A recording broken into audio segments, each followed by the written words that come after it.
This listening test is very important for your exam. अगर आपको भी सेम ऐसा ही रिजल्ट चाहिए जो आप अपनी स्क्रीन के ऊपर देख रहे हो, तो आप हमें व्हाट्सएप के ऊपर मैसेज कर कर प्रेडिक्शन मटेरियल को परचेज कर सकते हो। और जिन स्टूडेंट्स को ये लगता है कि प्रेडिक्शन के ऊपर ट्रस्ट नहीं करना चाहिए, वो फेक होती है, अगर प्रेडिक्शन पीडीएफ हमारी फेक होती तो कभी भी 7, 8, 9 बैंड स्कोर स्टूडेंट के रीडिंग, लिसनिंग, राइटिंग और स्पीकिंग में बिल्कुल भी ना आते। ये बात आप भी जानते हो, ये एक कड़वा सच है।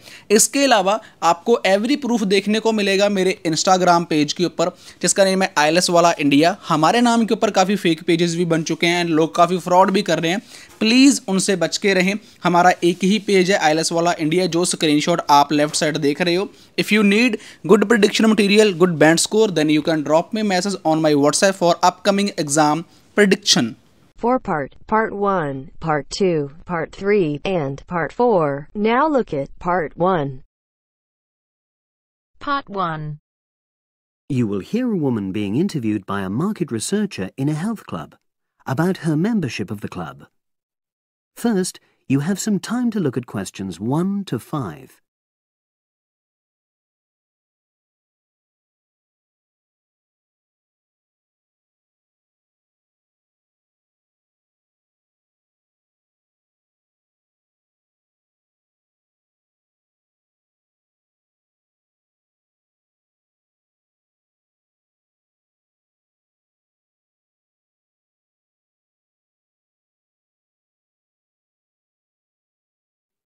Now we shall begin. You should answer the questions as you listen, because you will not hear the recording a second time. Listen carefully and answer questions 1 to 5. Oh, excuse me.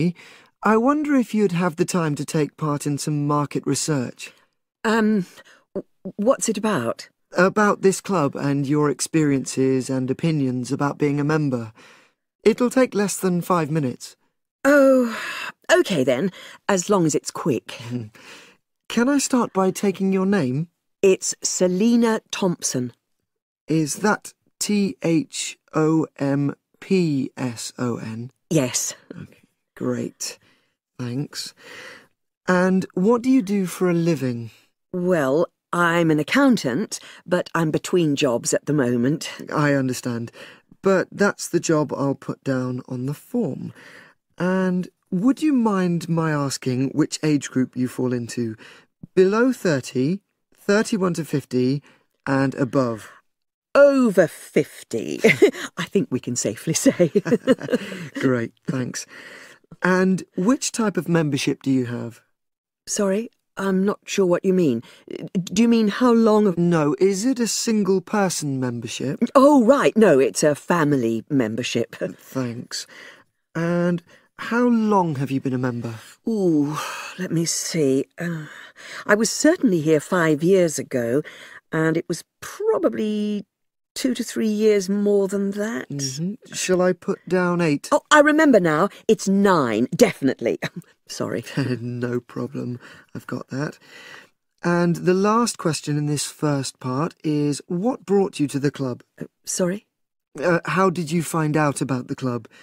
Did you see any ads? Well, I did actually, but I have to say I wasn't really attracted to the club because of that. It was through word of mouth. So you were recommended by a friend? Actually, my doctor. I'd been suffering from high blood pressure, and he said the club was very supportive of people with that condition, so I signed up. Great, thanks. Before you hear the rest of the conversation, you have some time to look at questions 6 to 10.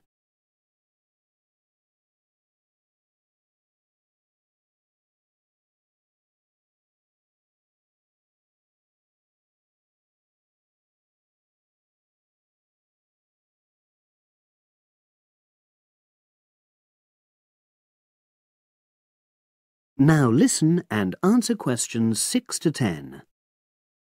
Now, for the second part of the form, I want to ask a bit more about your experience of the club. Sure.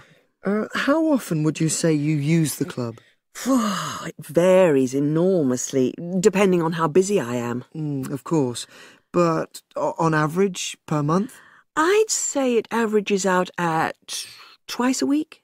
OK, so 8 on average. Yeah, and 4 of those are aqua aerobics classes. That leads me to the next question. Would you say the swimming pool is the facility you make most use of? Fair to say that, yep. Right, thanks. And are there any facilities you don't use? One area I realise I've never used is the tennis courts. And there's one simple reason for that. You don't play tennis? Actually, I'm not bad at it. Oh. It's that I'm not happy having to pay extra for that privilege. Oh, right. I've made a note of that. Thanks. Now, in the last section, are there any suggestions or recommendations you have for improvements to the club? Only about health and fitness? Anything at all? Well, I'd like to see more social events. Oh. It isn't just a question of getting together for games or classes, but other things, you know. Yes, sure. And another thing that I was thinking when I had my yoga class in the gym last night, we were all sweltering in the heat, was that I think they should put in, or, you know... air conditioning. That's exactly what I mean. The rooms are really light and well designed, but they do need proper installations. Sure. Well, I've made a note of that. Good. So, is there anything else you'd like to suggest? About quality of service, for example? Oh, everyone's very nice here. They couldn't be more friendly and helpful. Oh, but I tell you what, it's a shame the restaurant isn't open in the evening on Saturday, and Sunday as well, for that matter. Oh. So, the club should... Open it later on those days. OK. Well, thank you very much. That's all the questions I have.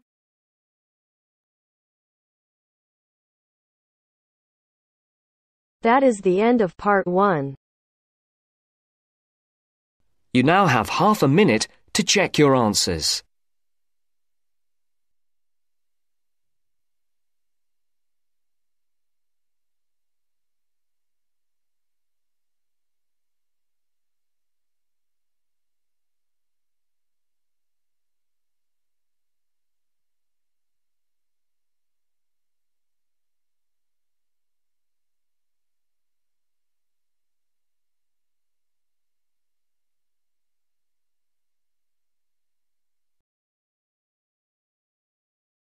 Now turns to part 2. Part 2. You will hear a telephone conversation about opening a bank account. First, you have some time to look at questions 11 to 17.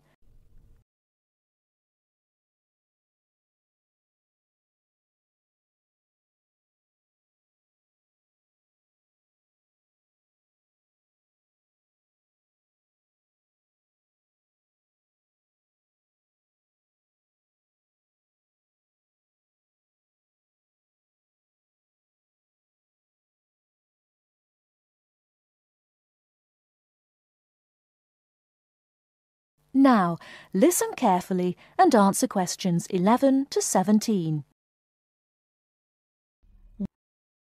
Expats Helpline, Terry Davies here. What can I do for you? Hello, Terry. I've been in this country for a while, and I've just been offered a job in the city, so I think I'm going to need to open a bank account. I haven't had one before, so I'm wondering what papers I need. Well, basically you'll need to be able to prove to the bank that you're who you say you are, and that you live where you say you do, okay? Uh-huh. And for some banks, at least, that means you'll have to show them 2 separate pieces of identity. So I'll run through the list if you like. Yes, please. Okay. I'll bring it up on the screen. Let's see. Here it is. Right. The first thing it says is a valid passport. Mine's Australian. Yes, that would be fine, of course. The next one is a driving license, and again, one from your country would be okay. Then that's followed by birth certificate. Oh, hang on, that's only if you're under 18. Which I'm not. Right, so not that then. But you can also show them a benefit book. For instance, if you're in ill health, or unemployed, or getting income support. Yes, I could bring that. Or a letter from my employer, maybe? Well, that's not actually on the list, so we'll have to assume you can't. Okay. And to prove where I live? Again, there are several possible things listed here. For instance, you could use a bill for council tax or something else for where you live, such as an insurance certificate. I've got one of those, somewhere among all my papers. But what about bills? Things like phone bills, I mean. As long as it has your address on it, yes, fine. So a bill for my mobile would do, would it? I'm afraid it would have to be for a fixed line phone. You could use other types of household bill, though, as long as you get them through the post. How about an electricity bill? That'll say where I live, won't it? If it's in your name and not that of a landlord, yes. It is, so I'll probably take that then. There's one other you might want to use, a vehicle registration document. If you have a car or motorbike or something, of course. No, I haven't actually. Now, I believe there's a bank actually inside the commercial centre, and I might open an account there, seeing as how that's where I'll be every day. Yeah, that would seem to make sense. I know people who bank there. I actually read about it in a city guide. My cousin picked it up when he was here a couple of years ago, and I made a few notes. Do you mind if I run through them with you now, just to make sure the details haven't changed? Fine, go ahead. Okay, first question. It's still a branch of the Popular Bank, is it? The one with links to Australian banks? No, it's actually been taken over by another big banking group, the Savings Bank. It still seems quite popular, though, especially with people doing business in the Asia-Pacific area. And when is it open, Monday to Saturday? I'll have to check their website for that. Give me a second or two, will you? Sure. Right. I've got it. Customer service, and it's just weekdays, I'm afraid. Does it say what their business hours are? I'm just looking for that. It's on a different page for some reason. I think there's been a change at some banks in the last year or so. Yeah, here it is. It's open from 9:30 in the morning till 3:30 in the afternoon. And it's on the top floor of the main centre building, is it? Next to the travel agency? That's where it used to be, but they've since moved it to a slightly bigger place. It's on the ground floor now. Oh. And one last thing on this. I know most banks give incentives to young people to open accounts with them, but apparently this one didn't. Do you know if they're offering anything these days? I'll just check. I'm sure they'd say so on their new clients page if they were. No, there's nothing mentioned here. That's a pity. I was quite looking forward to getting my free gift. Before you hear the rest of the talk, you have some time to look at questions 18 to 20.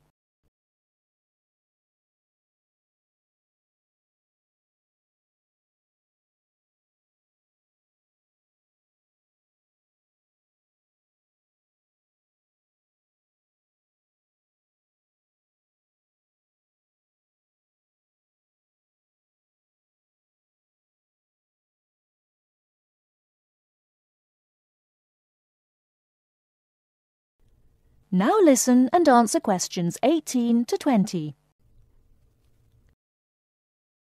There are plenty of other banks within walking distance, you know. It may be worth shopping around to see what they've got to offer. Longer opening hours, including Saturdays, perhaps less crowded. Can you tell me how to get to a couple of them? I know where the commercial centre is, so that's probably my best starting place. Sure. For the Royal Bank, you need to turn left when you leave the centre, go along Market Street past the post office, and turn left up Bridge Street past the Shaw Theatre. Then you take the first right. You'll see an internet cafe on the other side, and the Royal is just a bit further along on the right, directly opposite the Park Hotel. Okay, I've got that. What about the Northern Bank?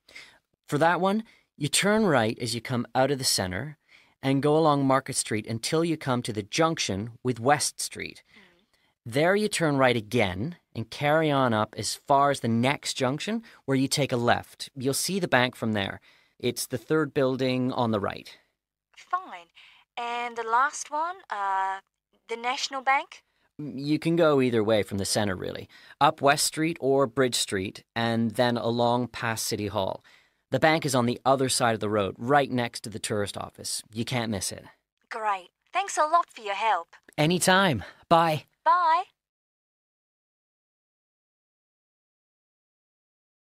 That is the end of part 2.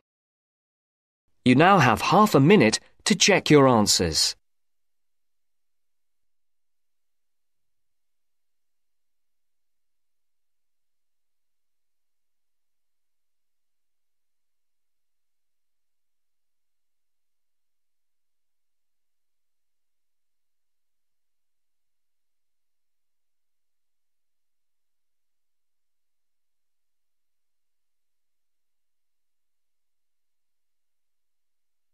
Now turns to part 3. Part 3. You will hear 2 engineering students, a woman in her 6th year called Linda and a man in his 5th year called Matthew, discussing the benefits of student work placements. Before you listen, you have some time to look at questions 21 to 26.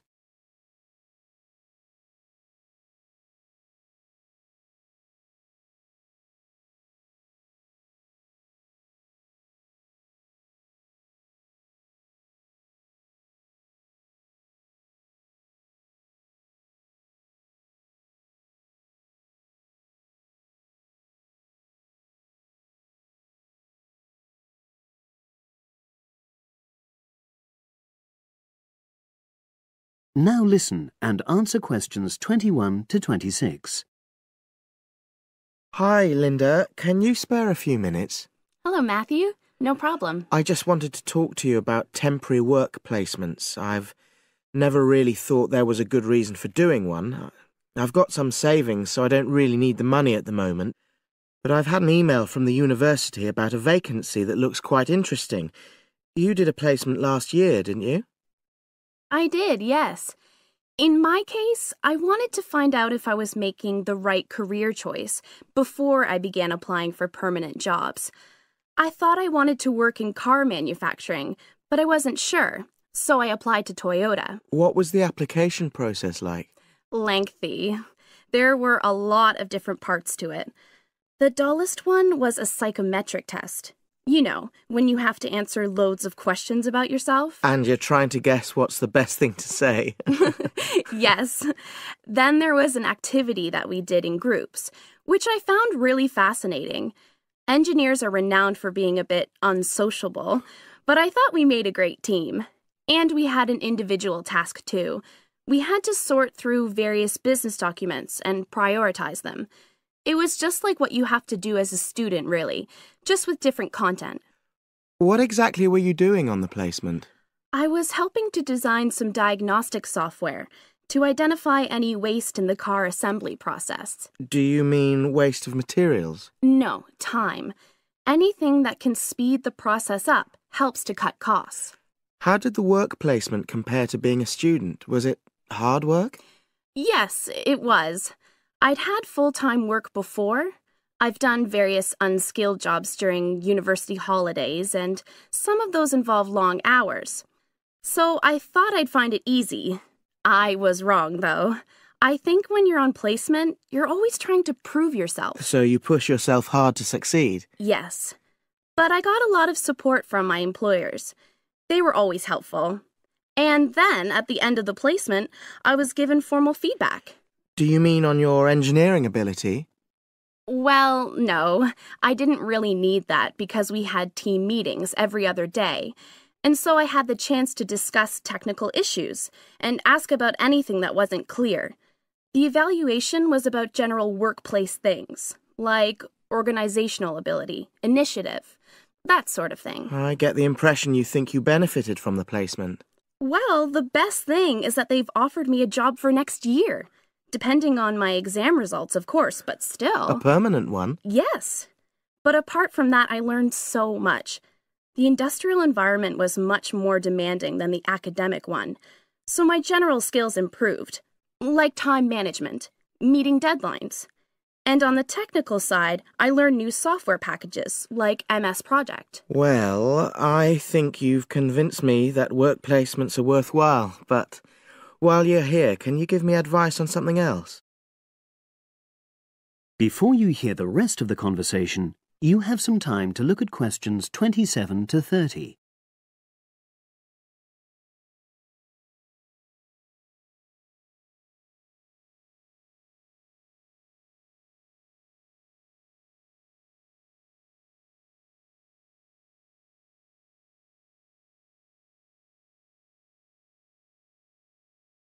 Now listen and answer questions 27 to 30. I'm about to make a start on the engineering materials module, and I've got a book list here.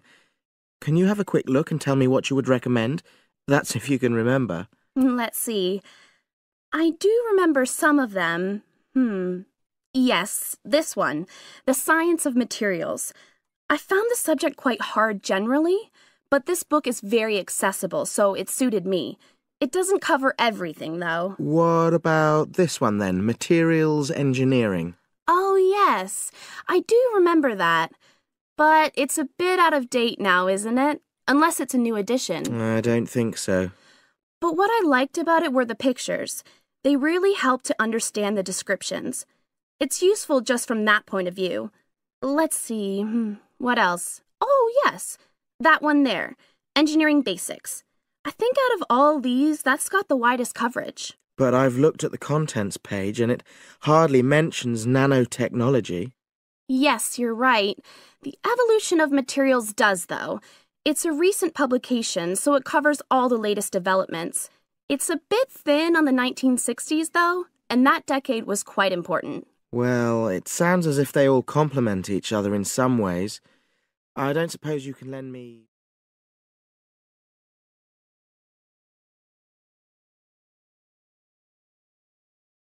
That is the end of part 3. You now have half a minute to check your answers.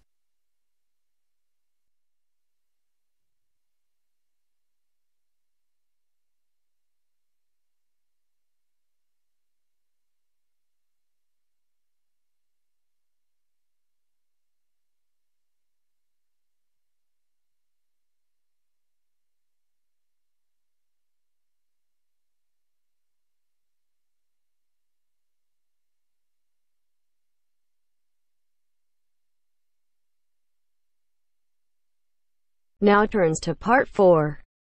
Part 4. You will hear a talk on bullying in the workplace, given by a university lecturer to a group of students. First, you have some time to look at questions 31 to 40.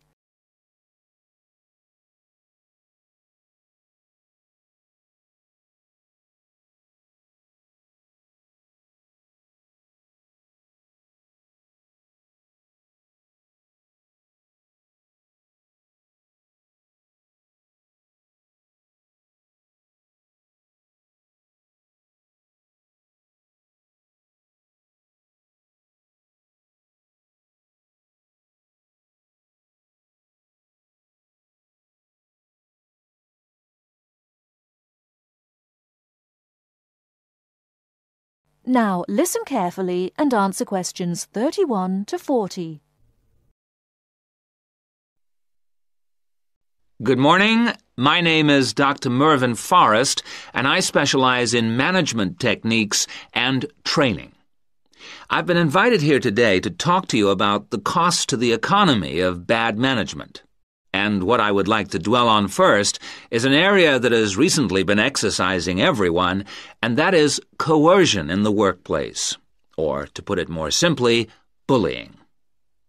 It has been estimated that bullying at work costs the British economy up to £4 billion a year in lost working time and in legal fees. And with the problem apparently on the increase, it is time that managers took on board what is happening.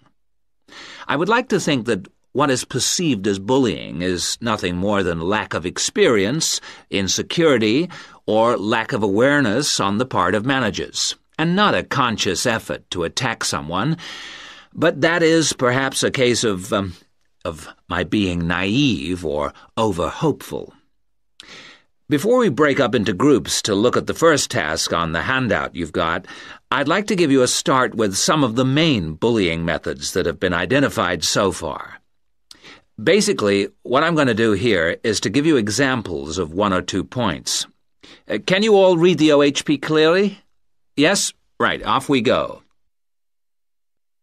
The first item on the list is giving people tasks which managers themselves cannot do and which are therefore impossible to achieve. This is, in fact, a very common strategy used by managers to manage their subordinates. It gives certain people a false sense of security as they watch others failing while they try to achieve the goals set. Another simple bullying technique is constantly moving the goalposts, especially when one's employees are in the middle of a task. This is not bad management, it is just plain stupid. All targets and goals set should be easily achieved within a realistic timescale.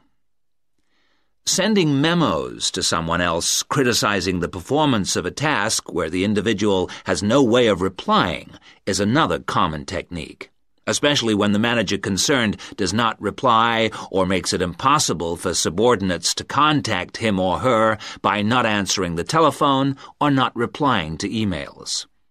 This is not the style of a sound manager, but rather the antics of someone with emotional problems. If you behave like that, don't expect your staff to respect you. And now, the technological bully. It is interesting how all tools designed to help can be turned into dangerous weapons. The urgent email bully is fast becoming a problem in the office. Employees turn on their computers to be faced with a string of badly worded emails, making instant and often unrealistic demands, which reveal the hysteria mode of management. Have you ever felt a sense of dread before looking at your email, even your personal messages? All companies should develop a company strategy whereby there is an email code of practice, with offensive messages being forwarded to a designated person for appropriate action. I would now like you to break up into groups and brainstorm other bullying techniques which you think you may have experienced, and perhaps, if you're honest, which you have been party to. I can think of at least 9 more bullying strategies. I would also like you to consider ways in which you think that each of the techniques on your list can be countered. Is everyone clear as to what the task is? Yes? Okay. You've got 20 minutes to do this.